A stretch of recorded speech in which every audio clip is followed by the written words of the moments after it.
up, Travel Acre fam? Welcome to Farm and Land with Brand.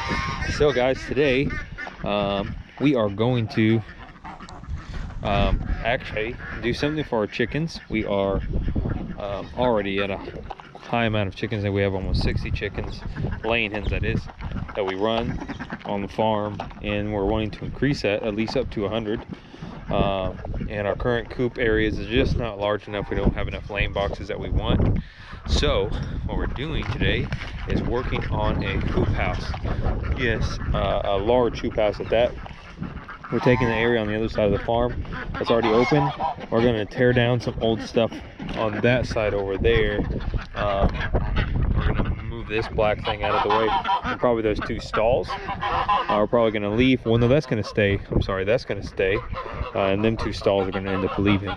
But we're going to extend a chicken coop area here. It's going to be 40 foot long by 10 foot wide is what I'm looking to do. And we're going to be able to run, I think, 100 chickens in there and through there. And we're going to put nesting boxes all throughout it, make it look really good, give them a really nice area. So come along today, guys, to see this happen. We're of course doing cattle panel style hoop house again. There'll be a different couple features, of course, than our brooder hoop house, and then of course the hutches is not really much of a whole size hoop house, so it's going to look totally different, of course, regardless. But the same length as the calf hutches will be the same length that way, but of course we're not adding runs out the side, so it actually drape over fully. And I got a couple different things I'm going to probably tweak up that and how I've been doing it. So come along today, guys, and let's see how long it's going to take us to do this and how well it turns out. So come along for the ride, guys. All right, guys, so we have the initial structure before we put the panels on put together. Here it is. We actually shot a little under 40, so what we're going to be looking at here is 36 by 10, not 16 wide. I don't know what I was thinking. Cattle panels are 16 foot wide. We were only going 10 foot wide, 16 foot cattle panels, so we wouldn't have a hoop if we went bigger than that. So we went 36 by 10 wide, and we used some like these kind of post looking things to secure them here all the way across. We attached the initial part of it along the fence line to give it a really good secure base, and then here, of course, you're not as tight, but I mean, once we get the structure up, it'll have sections to go through, and those will all be connected. But what we did, because we had to put the cattle panels on, when you put cattle panels on, you don't want them to, unless you mount your boards in the ground. And I didn't have posts to put that down. I wasn't worried about it because I built the other hoop house unlike that too. But to prevent this from swaying, we had some extra T-posts laying around, and we buried them inside on the outside of the board, so when we put the cattle panels on, it can't push it out. So we ran 10 foot boards on this outside, except in 4 sections we ran 8 foot. And that's how we got 36. 2 sections here, 2 sections here, 8 foot, total of 4 on each side. And then we ran 10 footers the rest of the way across, where we went ahead and started putting the chicken wire along the bottom. So this whole bottom will be chicken wire around. And when you build these structures as well, something I do, I mean, I'm pretty sure you'd have to do it some way, is we're of course putting door frames in the middle.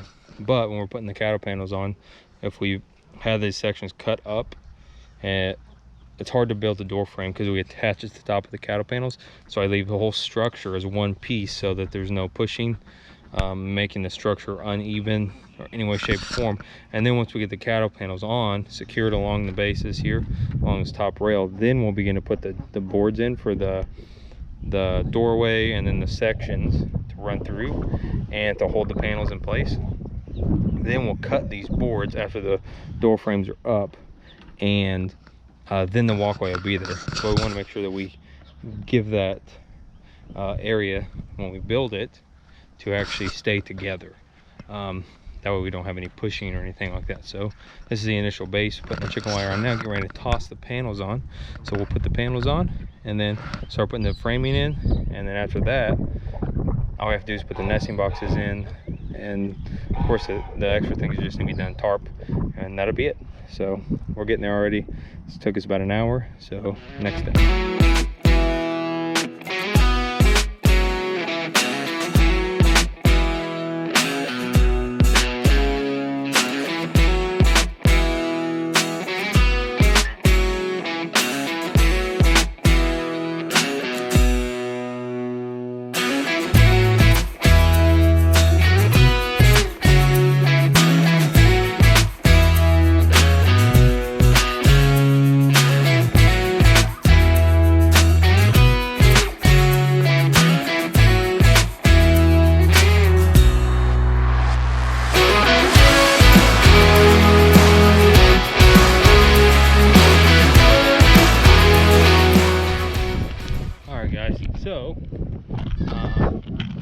the hoops on. As you can see, all hoops are on. About to start doing the framing next. What we have to do for the framing is, what I'm going to try and do is, I'm sure you can see it, it kind of leans this way a little bit. So what we're going to try and do is adjust it and then mount the boards on it on both sides, and hopefully that'll fix it enough to where we can run our aisles next. But other than that, all of it is on. As you can see, the gap at the bottom that'll be there. Once the tarp will mount here. And then I did something new this time. I took there's little clamps that you get for PVC pipe or electrical pipe, and I mounted those instead of staples to it, screwed it in, pushed it through. But if you guys can find them, this would work much better. I couldn't find them, so I had to go with a single class, because you need the small class like this. So you need a really small clasp like this with a double, and then that will work better. I only had one of them, but this was for a latch. So I don't know if you can buy just these from somebody, but I know somebody's done it like that. But these will work the best, because then you can control sliding up and down. Then I just mounted them like that to the bottom. I ended up having to go back to staples after I ran out, but I had one of these, and these would work the best if you could get those. I just couldn't find them, so I went with the single ones like that and mounted them on the side here. And then the next one I would mount usually like the opposite over here, and then I'd hook one at the bottom and then bend it over. So when I mount these, there was a gap, so I just took something like a flathead, push it, and it'll pinch it in around it, and that's how I held those onto that board. That seemed to work really good. It seems like it'll work better than staples, because it won't pull out as easy, because you got, you know, 1.5 inch screw in there. So that's that. But now we're just going to try and do these aisles and see the best that we can make sure this sits up exactly how we want it. All right, guys, so update on the hoop house, where we're at, current progress. So we have both of our doors on here. This one is not fully finished yet, but that whole section down there is getting wired in. As you can see, we added in the braces here in the middle. I just 2x4x8 measured up, cut off, stapled in up top like we always do, and then we attach a board in the middle here, board at the bottom. Create a brace for the actual wire itself to create it, make it more sturdy for this, especially for this long. We just put 2 sections in. We went for this section, it was 1/3 panel in, and that one was like the 3.5, because at the end we cut a panel in half, so it's about that way. And then you have like 4 panels almost in the middle that are just, you know, in here, but this already made it sturdy, so we don't have to worry about it really moving. So I left this whole area open. We'll be able to do, you know, whatever we want to off these sections. The chickens can roost on them, of course, but then we got to put our nesting boxes up and everything. So we will have to kind of figure out how we're gonna do that and how we're mounting them once I get them. But like I said, that door's done, but they're working on putting the fencing up. So let me show you how I actually did this door, guys. So as you know, let me just step back out here so you guys can actually get, I've never done this in any of the hoop houses or most doors I've built, but like I said, we ran the existing structure here. Okay, guys, so instead of altering the existing structure at all, what we did was, of course, we tossed the top board here up top here, mounted that, kept these still to create the actual door frame. And then what I did was, these little boards I always use for doors that are not pressure treated but are super cheap, super light, help keep all the weight off the hinges, and they're just, I don't have any issues with them. Anyways, what I did was I built a door frame on the inside, okay, screwed into here on both of these, and marked it off at the top of this board right here, and then cut it, and then we were off the ground here, and then in the right place there. Then we, of course, screwed into this board that made it stay still, and we cut these boards to size here, mounted them on the top and the bottom. And then, because I wanted the door to swing freely inwards instead of outwards, because it would have been much more difficult to swing it outwards because of how I did it.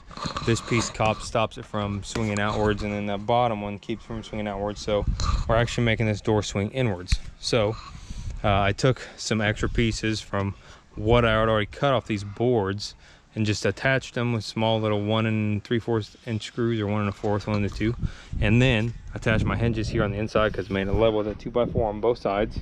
So that makes that easy and definitely doable. And then sorry guys, just almost fell. Anyways, then we attach a latch here. The door of course is going to swing inside. I can't do that yet because we are still, I still have to cut the wire. So I have to cut the wire here and then attach it to both boards. So next, took a Sawzall, cut down the middle. We just make sure you leave a gap for your door to swing freely, and that you have room to cut with the Sawzall on both sides. That way this frame looks like it's there, okay? Like the frame never moves. It's a solid frame, flows together. Like as you look at it right here in the camera, it looks like it belongs there and may not even move, but it opens right up. So we did that without messing with any of the framework. And yeah, what's next? Okay, so then we staple this. So we'll staple this part in here, then snip the wire there, do the same on that side, then the door will open freely. We'll of course close this in with chicken wire on the back side like we're doing over there, and the door will open without any issues at all, and it'll be a door that opens inward instead of outwards. Whether you want it to open inwards and outwards is up to you. You could make it open outwards. If you wanted to make this door open outwards, if you did the same concept, what you'd have to do is just actually put the board short enough that they would only come up to here. The board would stop here, not go up to here, and do the same at the bottom. But I think if you did that, you would need something to actually stop the top of the door and the bottom of the door from being pushed both ways. So this door of course can't be pushed this way at all because we have two boards. So you'd have to mount some type of little board, I believe, back here. That way your door doesn't get pushed. Now you don't have to do that, but of course we want to keep our door hinges, you know, intact as much as possible, and you know, not going the wrong way. So that would be why I would consider doing it like this if you build it exactly like this. Now you can build the outer frame differently than this as well, and you know, alter it as such. But to me this just worked out really well, and I just built it right into it. Made sense. It's easy. I didn't take nothing apart, and I just cut it, boom, and it opens right up.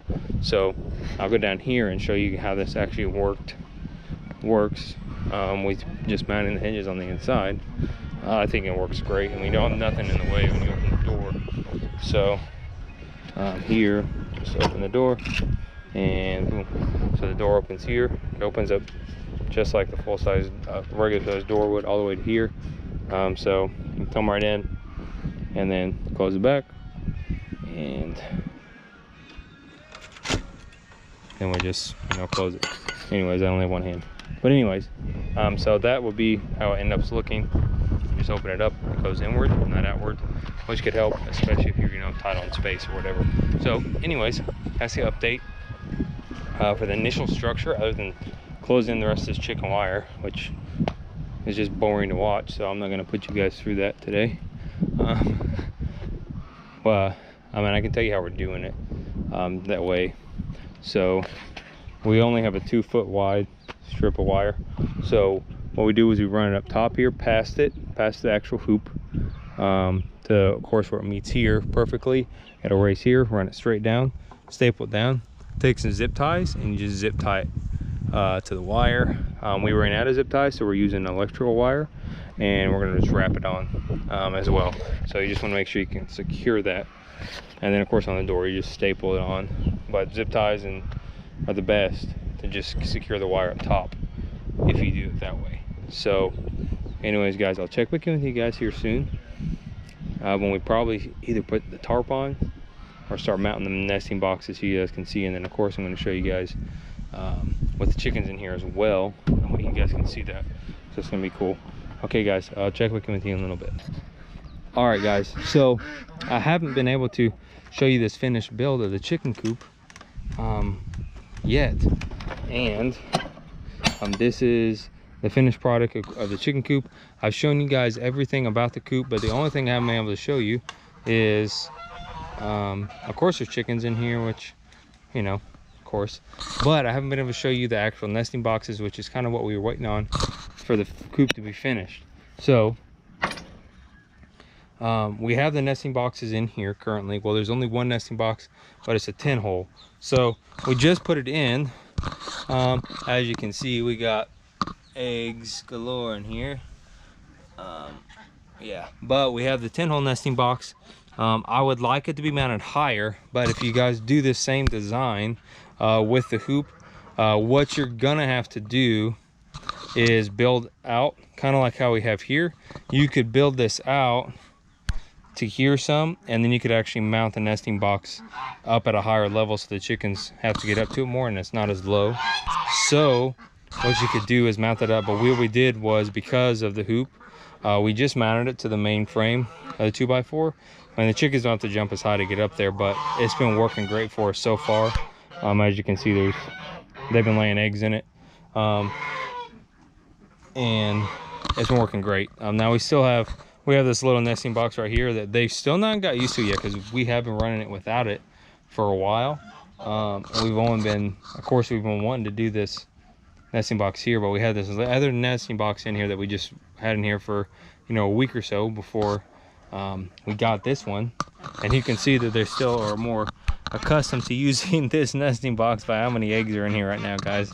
But now that we have this one in here, they of course are getting used to it more, but of course our egg production has already went up because, you know, they have more places to lay, and chickens lay on the ground, but definitely, you know, nesting boxes alone help.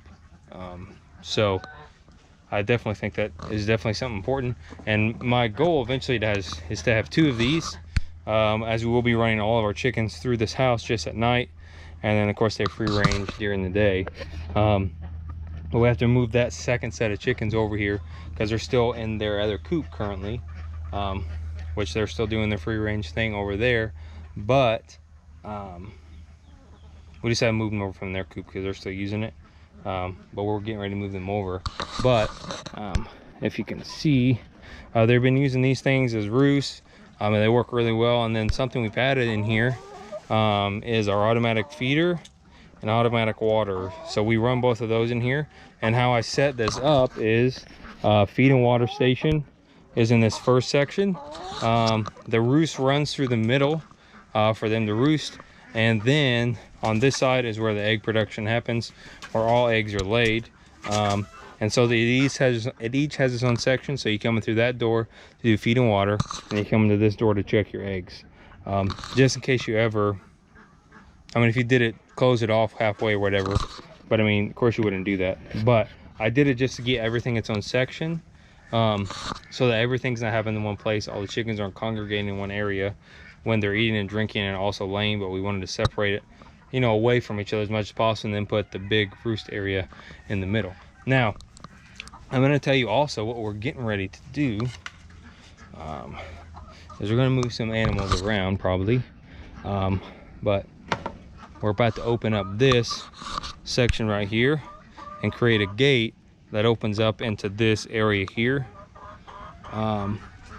and possibly some other areas as well. But we're going to open it up so the chickens can actually just walk out and walk into an area, free range that area, spread any poop or anything that needs to be spread, and then we can, you know, of course they'll come back right to it at night. But they pretty much roam everywhere, but if we can designate them to certain areas when we need them to, you know, graze that area, move some stuff around in that area, it's going to be possible.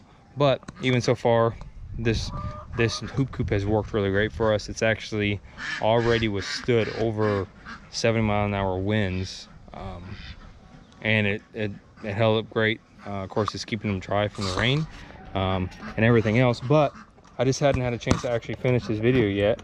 But like I said, we have the nesting box in here now, so that's super exciting. Sorry guys, I'm trying to shut this latch while holding the camera. It just doesn't work sometimes, you know. I only got one hand and other one's occupied. Anyways, but yeah, so just like before guys, this is the finished product. You guys just seen the inside. This is the outside here.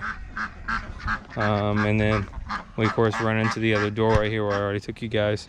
But yeah, that's the finished product, guys, of the hoop house for the chickens. And they're in there at night, out during the day. They you know, free to roam, free choice, free eat, everything else, and free range. So we're working on even building some more exits outside of the main farm area, to where they can actually go and graze, and move some stuff around for us and everything like that. So yeah, thanks for watching, guys. I hope this build is something you guys can use for your chickens, and really you can build that big of a structure, guys, for multiple different animals. You can use it as a shelter for horses, a shelter for cows. It really is, the options are endless. And I feel like compared to our hutching area, I mean, of course it has connection on both sides, so it's just that much more stronger, and much more efficient even for us. So I mean, I feel like that's a great idea. You can close in the sides, do whatever you want to make it work for you and your needs, but makes a great chicken house, for them to be in at night and for them to lay in. So I hope you guys enjoyed the video. Please like, subscribe our channel, hit the bell for notifications. We'd love to see you guys comment, so please comment below what you guys think of the video, if you think it's a good idea, or maybe even your ideas of what you guys use for your chicken coop areas, and even chicken coop areas that don't cost as much as well. I love to see your guys' comments on those as well. So thanks for watching today, guys, and joining another episode of Farming the Lane with Brand here on Tribal Acres. I'll see you guys next time, which I'm sure I'm going to do another video here in the next few minutes. So yeah, I'll be wearing the same outfit, guys, okay? All right, bye.